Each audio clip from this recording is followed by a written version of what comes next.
Nanay niyan eh. Basta ba? 10:30 na ito Hindi eh. ikaw may hawak na cellphone eh. Sa amin ka pa magtatanong. 10:40 na pala. 10:47 oh.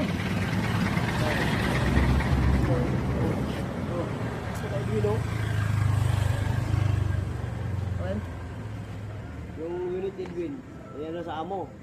Oh, kung may sira, siya ang makalasdak pag kumagahan. Buti nawala lang si ate no. Yung ano, yung ginawa kong service na kakarang linggo. Yung sinusundan yung asawa. Ha? Yung sinusundan yung asawa. Yung inarkila ko, yung taga-dad, yung ginagawa. Wala Inarkila ka? Oh, ay wala pa si Juno. Inarkila ko. Wala rin. Magkano binayad? 50? Hinanap yung asawa niya, nag-tricycle ba? Sige. Ah, yung babae dyan ha? Andun ako? Yung tinawag ka? Oo. Ay, oo nga. Yung buang dyan? Inigot namin dyan. Oy! Bilisan mo! Bagay, walang ambulansya yung e-bike ko eh. Kaya sumama doon. Ako nahihiya. Bakit? Abay, sabi. Sabi ko naman ko. Sabi ko lang nga. Ngayon lang nakasakay ng gano'n. Silusa yun, napakasilusa yun. Lagi nga sila dati nagtutukan dyan oh. Eh? Tapos kinalat ka dyan ng tao, sobrang gulong gigil na sa kanya. Pulutan po kayo. Bago na, di sabi ko. Pinabarangay niya. Kinabukasan, sama na naman din. Kaya sabi ko, hindi natin pwede tutukan yan. Kasi pag natutukan na mahalata, distansya ka dyan eh, di ba? Alam, sundan mo. Buti na, count tricycle sa may bagay dito, sa may buhok. Ito boss, ano ka? Hindi niya alam. Bakit? Basta sakay mo na.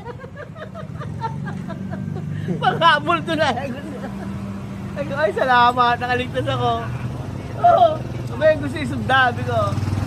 Kaya, hanggang pulo pa yan. Baka malupot ang ibay ko eh, ang hirap niyan. Baka mamaya umabot na kayo dun sa bayan eh. Hindi, nung inaalala ko nga, umabot ng bayan, kaya pulo. Kasi kwenta pa rin binayad sa'yo. Eh, lobot pa. Tawa ko tawang gabi yun eh. Ako nahihiya eh. Nasamputan niyo pala. Ah, Oo, nabututan namin yun. Ang ganda sa may pook.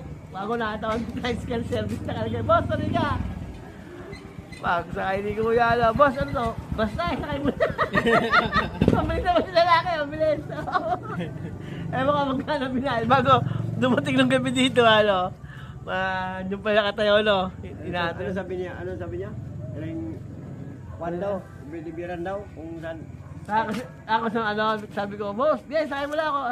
Yan ang bahala sa inyo. Sabi ko, sundan mo ko yan.